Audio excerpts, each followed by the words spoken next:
Hey lovely! If you found yourself feeling intimidated by social media and wondering how to create a social media marketing strategy, then don't worry because I've got you. Today I'm going to show you the steps that you need to take to create an effective marketing strategy.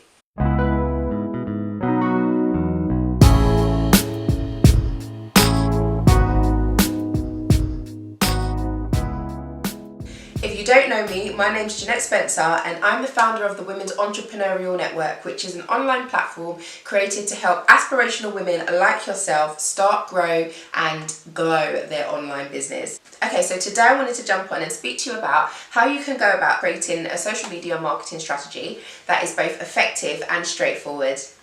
Your social media marketing strategy should be adapted to any goal setting processes that you currently have and should essentially map out all the actions you need to take to meet your marketing goals. And remember that your marketing goals should always align with your business objectives and allow you to be able to see whether or not you're actually achieving your goals.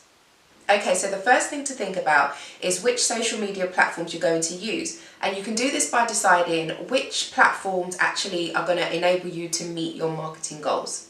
So you'll need to think about the spaces that your potential customers are likely to hang out. So for some companies that's going to be Twitter, for others it's going to be Instagram, for others it's going to be Facebook and so on. So you really need to start doing the analysis to really figure out where your ideal customer is online. If you're wondering how many social media platforms to start with, I would say start with 2. That way you'll have enough time to really understand how those 2 platforms work and really focus on growing those platforms. And also this will hopefully avoid any overwhelm when it comes to social media platforms, because it can be really time consuming creating a presence for yourself on social media.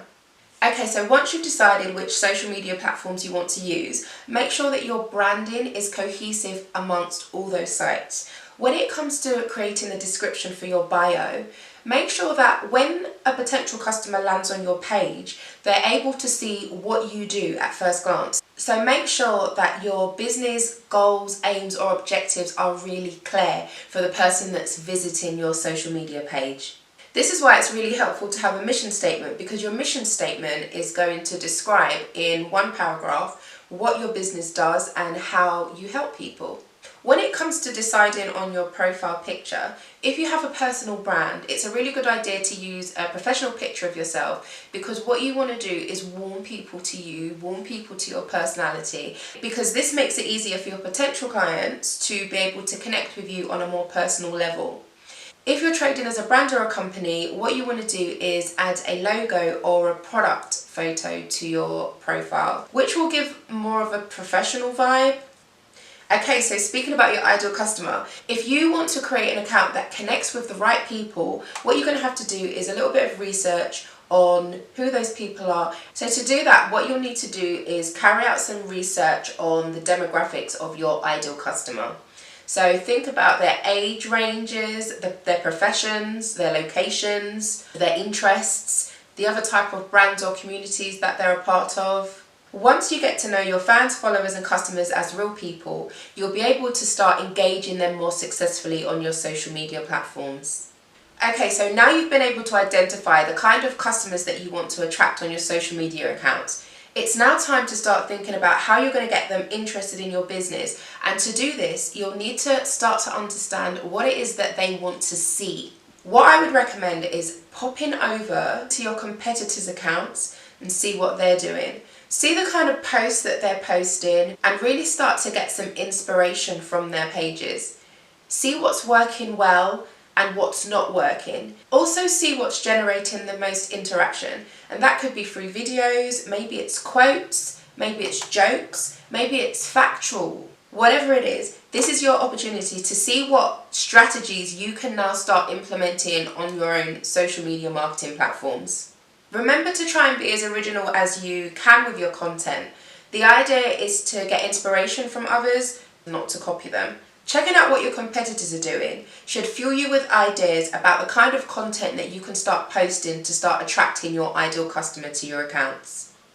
Okay, so now we know who we're attracting and we know what our competitors are doing to successfully grow their social media accounts. It's now time to start thinking about your posting strategy and really start to think about things like the best times to post, the best days to post, and other metrics that social media allows you to monitor. This is where you start to become familiar with algorithms, and working out the algorithms or trying to even understand the algorithms behind social media accounts is not easy because they are constantly changing. However, what you'll be able to do is adapt your strategy to work alongside the algorithms to hopefully enable you to achieve the best results when trying to grow your social media accounts.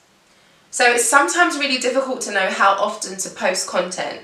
And what I would say is that depends on your business and your time. Posting once a day is a good starting point for anyone trying to grow their online presence. However, it solely depends on the amount of time that you have to put into growing your accounts. If you have more time to spend on social media, posting more than one time a day is absolutely fine. And in the exact same way, if social media isn't one of your main focuses, then posting less than one day a week is absolutely fine too. It's all about what works best for you, your business objectives, your goals, and your life. One thing I'd like to say though is that if you do decide to post more than once a day, just be a little bit mindful about clogging up people's feeds, as the last thing that you want to do is start annoying potential customers. Okay, so now you're out there and you're posting content and creating an online presence for yourself. What you need to do is start thinking about how to measure your success on these platforms. So carrying out regular audits is going to enable you to see the kind of content that you're posting which is working really well, and also the content that you're posting which isn't really working that well at all. By knowing the kind of posts that you're posting which are really engaging your customers, you'll be able to make sure that you're creating more and more of those types of posts. Audits are also a good way for you to be able to see who is actually engaging with your brand. These are the people that are ultimately going to become your tribe, and if you focus more on how you can serve them directly, they're the people that are going to end up being your customers. So most social media platforms give you the ability to review your insights, which is a bunch of analytical data about the people that you have visiting your account. It's highly advisable to incorporate these metrics into your audits and to carry them out on a regular basis.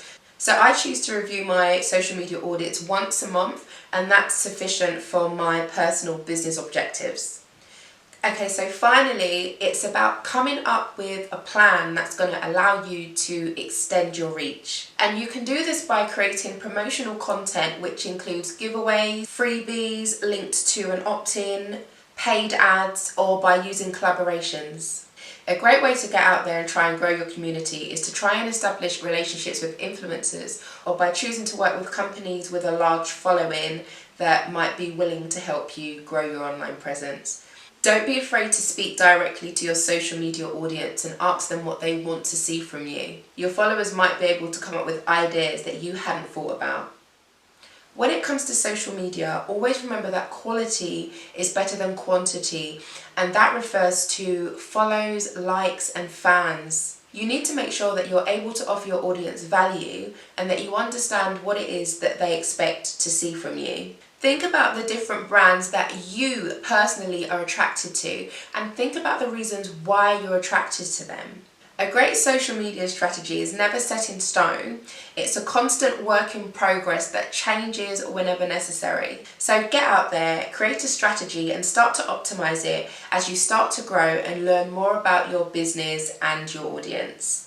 For more information on how to start, grow and glow your online business, you can visit us at www.thewomensentrepreneurialnetwork.com.